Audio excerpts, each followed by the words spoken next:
Ladies and gentlemen, welcome to Advice with Mike. I'm your host, comedian Mike Murphy. Now, if you're new to the channel, please do me a favor, hit that subscribe button. This is the show where you guys send in your messiest, toxic, most out-of-pocket predicaments, and I attempt to break them down, giving my honest and unbiased feedback. Now listen, I'm a comedian, not a therapist, so ain't no guarantee I'll be able to help fix your life, but I can provide laughter along the way and call it like I see it. Now, without any further ado, let's get into the episode. My man needs to accept me for who I am and stop trying to change me. Mike, tell me if I'm wrong for feeling this way, because honestly, I don't think I am. I'm willing to bet my bottom dollar you're wrong, but continue. When I was engaged, my fiance kept making these little comments about me needing to get in shape. Stay alert, stay alive.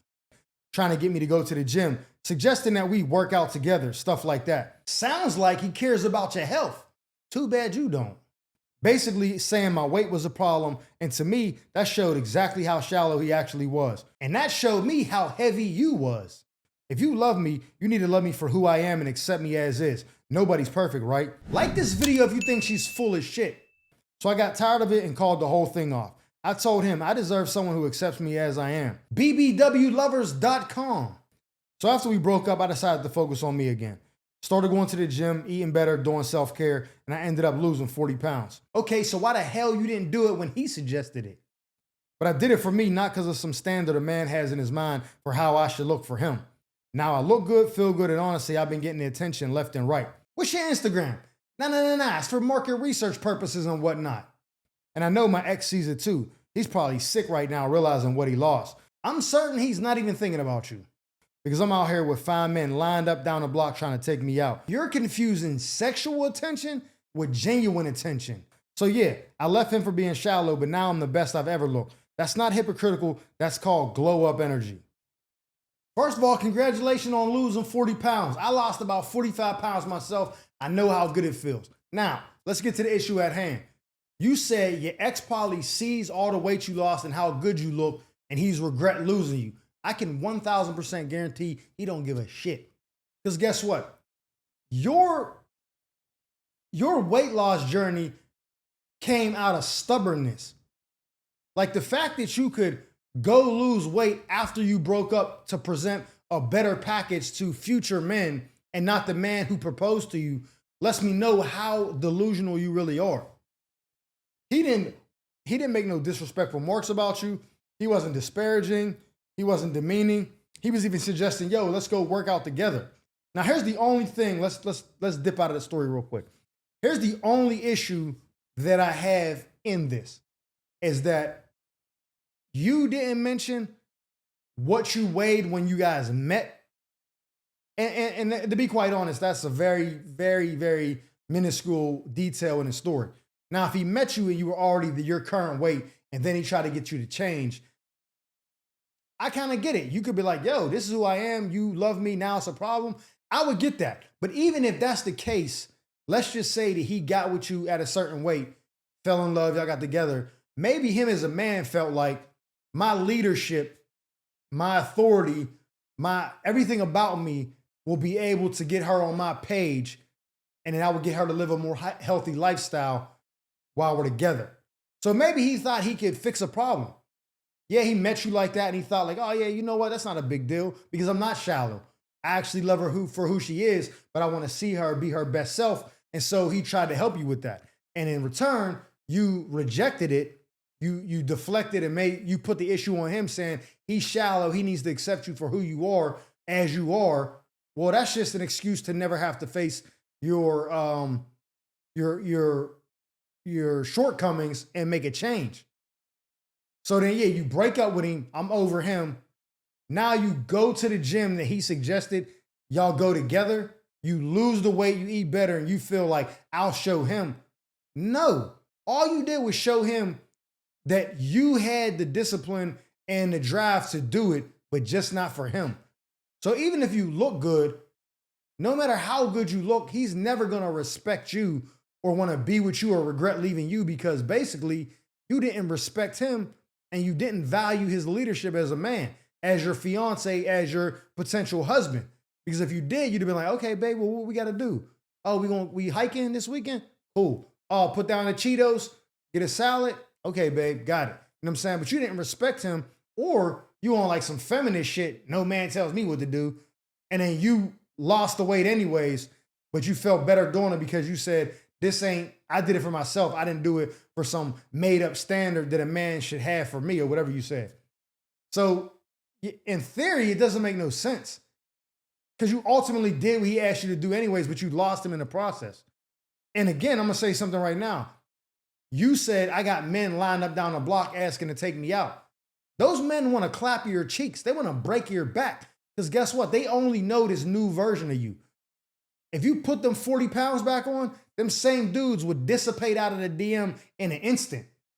You'd have one or two scragglers in there who don't get no buns, the incels, and be still gassing you up, telling you you're beautiful when you're not. So he really dodged the bullet. I mean, I wish you, success in your journey or whatever, and you keep the weight off. But like you wrote to me thinking I was going to be on your side. I'm not. Because if you could lose the weight for yourself, you could have lost the weight in your relationship. And you could be happily married by now, and y'all both could be slim and trim, fit, you know what I'm saying?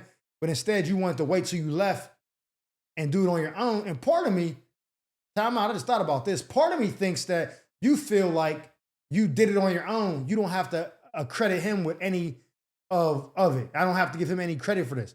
Because if you'd have lost the weight while you was with him and your friends were like, oh, girl, you lost weight. You're like, oh, yeah, Kevin, he been having me out, da-da-da. You have to give him credit for it. Now that you did it on your own, you're like, nobody did this but me. You think that makes you feel better about yourself? It doesn't. You just made a dumb mistake. I don't know what else to say, man. Like, so you didn't ask for advice. You wanted to know where you're wrong, and I do think you're wrong. And I think you messed up a good thing because you were stubborn and you were on some like, no one tells me what to do type vibe. You know what I'm saying? So I don't know, baby girl. I hope you keep the weight off. Stay alert, stay alive. I took her on a date to Roof Chris. She ordered food for herself and a to-go box for her kid. Mike, I need your take on this because I honestly don't know if I'm tripping or is this a giant red flag. So I've been talking to this woman for about a month now. What's her Instagram? Nah. It's for market research purposes and whatnot. We going out a few times, and last weekend I decided to take her somewhere nice, so I brought her to Roof Chris. I prefer Mastro's, but I'm definitely still here for it. The whole day she kept bringing up how she's struggling, talking about money problems and how life's been rough financially. Stay alert, stay alive. I felt bad. Tried to be understanding, just wanted her to have a good night. Nah, you was fake Karen so you could beat cheeks after the bill came. Then before we finished, she asked if it'd be okay to order a takeout plate for her kid at home. Nah, that's nasty work and I'm definitely not here for it. I said, sure, no problem. But bro, she didn't order no kids meal. She ordered a ribeye steak, lobster mac and cheese, and asparagus. Like this video if you think she's wild as shit. I don't know what kid she's feeding, but that's a grown man meal. Yeah, that's because that's who it's for, not a kid. Goof troop. I felt offended. Like she was just trying to see what she could get out of me. And when I brought it up, she hit me with the, not you over there penny pinching. Stingy men give me the ick. Don't start off on the wrong foot. Either you're generous and know how to provide like a real man, or find someone else who will settle for the bare minimum. Hey, yo, time out, technical foul. She's talking absolutely crazy to you, King. Put up a fight. Now I'm sitting here wondering, is this a red flag that I need to cut her off immediately, or am I being cheap for even caring? Mike, let me know what you think. Hey, yo, my boy, that ain't no kid at home. That's her man. She is spinning you like a dreidel. Talking about some ribeye steak, lobster mac and cheese and asparagus. What kid you know eat asparagus? Tell me what kid you know eats asparagus. I ain't never in my life seen a kid say, oh yeah, for the sides, let me get the green veggies. Yeah, the ones with the sprouts at the end and the thick base. Pause, that was crazy. She ordered that for her home, for her boy, homie cuz. He's like, yeah, you going out tonight with old boy, the simp? Yeah, let me get the lobster mac and cheese. Let me get a ribeye, 20 ounce. Yeah. Bone in. Yeah, asparagus too. You didn't pay for her and homie cuz, and then she tried to gaslight you. Not you over there penny pinching. I'd have pinched her goddamn weave off. I'd have baby wiped her makeup off. Nah, catch your Uber home, love, you're burnt. Pay for your half of the meal, I'm out. You're getting played, my man. Come on, that's not a kid's meal, that's a grown man meal. Duh, because it's for a grown man, it ain't for a kid. You talking about, so is this a red flag? Or am I being, am I being cheap for even asking? Here's what I see, right? Let me break this down for you. I think the shorty that you're out on a date with is probably fine as hell. Probably bad. Probably something that you're not used to getting. And she probably wouldn't even be talking to you if she didn't have a child. She probably does have the kid, but the food's not for the kid. She probably wouldn't be talking to you if she didn't have a child or if she didn't see you as a walking ATM. You say, yo, we went out a couple dates. Y'all been talking for a month. Went out a couple times. I decided to take her somewhere nice. So apparently you was probably gradually building up to the $300 dinner bill, because that Ruth Chris is going to be about $300. You was vetting her, I guess, didn't do a good job. Hey, babe, what you doing this weekend? Yeah, I got reservations, 8, black dress. I'm going to pick you up. We going to Ruth Chris. She's like, oh my God, Ruth Chris. Homie, because on the couch watching the youth. Yeah, I'm going to come grab you. He don't care. He a bum. You know what he's giving her? He's blowing her back through the mattress while you funding the dinner. Giving her the protein, carb, fat content she needs for the day. And then she bringing him back a plate. Because he's laying the pipe. He don't give a damn. He got a place to lay, roof over his head, food in his belly, thanks to you. You like, damn, am I cheating? Bro, why are you letting her play you like that? This is how I know you don't really be dating joints that be top tier. Because if you did, this will be just another day in the park. You'd be like, no, you're not getting a plate for your kid. I'm not here for that. And honestly, I'm about to make you pay for your own plate. What type of time you think I'm on? Sure, do you think I'm sweet? Think it's like that? You bugging, yo. Relax. You know what I'm saying? She wouldn't even, matter of fact, if you was the kind of man that she even respected, she wouldn't even have brought that to you. Whole date, she's just fishing to see what type of time you want. You said the whole date she complaining about finances. Life been hard financially. It's rough. She's struggling. And you like, I just want her to have a good night. You a sucker. As soon as I go out with a joint or I'm on the phone with a joint and she's like, man, it's just so crazy. Like, life been hard on me. Like, I'm just trying to figure out how I'm going to pay the click. I'm hanging up. Because I already know you about to hit me with could you Zelle me this? Could you Venmo me this? Could you cash at me? Nah, could you get out my face? Because please, I'm not none of them. You know what I'm saying? I'm not your dad. I'm not your baby's dad. I'm not your boyfriend. I'm not your bank. You're getting spun. That's clear as day. I don't have any more advice from you than to cut her off. She is using you. Walk away with slightly scathed, saying, okay, cool, she got a ribeye meal out of me for homie at the crib, and leave it be. I'm gonna be honest right now, men don't really care what kind of jobs women have. Like, we don't look at it the way they look at us, like how much you make a year. We don't care. We'll wife the joint at McDonald's. But we also ain't going into a situation with a woman who's already saying, I need help with this, I need help with that. No, you need to come into the situation already cool. If you work at McDonald's with your bills is paid, that's cool. But you ain't coming to me like, yo, come bail me out. Like you know what I mean, the crisis in '08, where GM and all them got them bailout. Nah, the housing crisis and all that, the market crash. We're not doing bailouts over here. You know what I'm saying? I'll help elevate you, but I'm elevating you from ground zero, not pulling you out of a hole.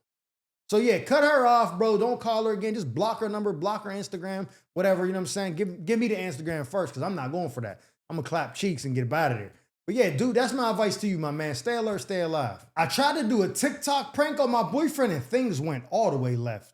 Mike, I swear I don't even know how to process this. I tried to do this prank on my boyfriend that I saw on TikTok. I'm gonna let you in on a little secret. Those usually don't end well. By pretending I slept with his brother just to mess with him. And instead of getting mad or laughing it off, he lost it. Quick question, yeah, why would you think that he would laugh that off? He looked me dead in the eye and said, that's funny, because I've been sleeping with so-and-so for a while now, which happens to be my close friend. Nah, that's nasty work. Definitely not here for it. I froze, thinking he was just trying to get even, but when I told him it was just a joke, his whole face changed like he realized he just exposed himself. Like this video if you think he's dumb as shit. That's when it hit me. He also hits your friend too. He wasn't lying. He really did it. I'm sitting here feeling sick, betrayed, and furious. My boyfriend and my friend, I don't even know which one hurts worse. I can probably guess. Now I can't think straight. I'm hurt, I'm embarrassed, and angry enough to snap. I just keep replaying that moment over and over. I was just joking, and he threw a knife right through me. Hey, I'm gonna be honest, this don't even sound like you're asking for advice. Sounds like you're just venting to me, which is cool, because this is a safe space. You could be vulnerable. Everything is anonymous. This is total anonymity at Mike Murphy TV. So your secret's safe with me. I'll let you vent. I'll just give you some feedback. You know what I'm saying? I ain't going to critique you or none of that. But back in the day, there used to be prank calls on the radio. Nephew Tommy did them, Roy Wood Jr. did them. There was a couple people that did these, right? And one time, the chick was trying to prank call her boyfriend on Valentine's Day or something like that. Had the radio call him. Long story short, dude was at home with another joint when Shorty called. And I could be mistaken, but I think the joint at the crib was her homie. Like was her homegirl. And it all got exposed, and dude was like, oh, why you playing games with me then, or whatever the case may be. But I learned right from that moment. I heard this prank in probably like 06, 07. I was stationed in the Army when I heard that. And I remember thinking like, I'm never gonna play a prank like that with my significant other or anybody close to me, because you're taking it so far off the ledge that even if they lied back to you to like even the thing like, yeah, that's why I smashed your best friend. Even if they didn't, now you're kind of like, well, wait, did he? Now you've created a barrier in between like the trust that you guys had. There's like a film that's not allowing it to be completely, there or whatever. I don't know if that was a good example, but basically you're making it difficult to believe that person because now you got that thought is rooted in your mind. So I don't play those games with people. Now I'm not saying you're wrong for playing a joke on him because yours was a joke. What he did was real. Like, you was playing a joke, kiki, haha, whatever, all's well, ends well. And he was like, oh, that's funny. Guess who I'm cracking? Lisa. And you were like, ha, this is a joke. You're like, oh, shit. I ain't joking. You know what I'm saying? So whether you played that joke or not, that doesn't take away from the fact that your man was hitting your best friend. So that was going to come to the light eventually at some point in some time, regardless. They fall out, she confesses, whatever, it would have came to light. So you would have figured this out sooner or later. And that's best case scenario. If you never find out, that's even worse. Because who knows where your relationship goes. You might get married, and now you're married to a dude who's been banging your best friend's back out. You know what I'm saying? Tonsils all knocked out through her throat because he's slamming her head against against his briefs, giving her the slight traumatic brain injury on on the pelvic bone. And this whole time you're like, my man. Nah. Your man is cracking your bestie. It's super nasty work for you.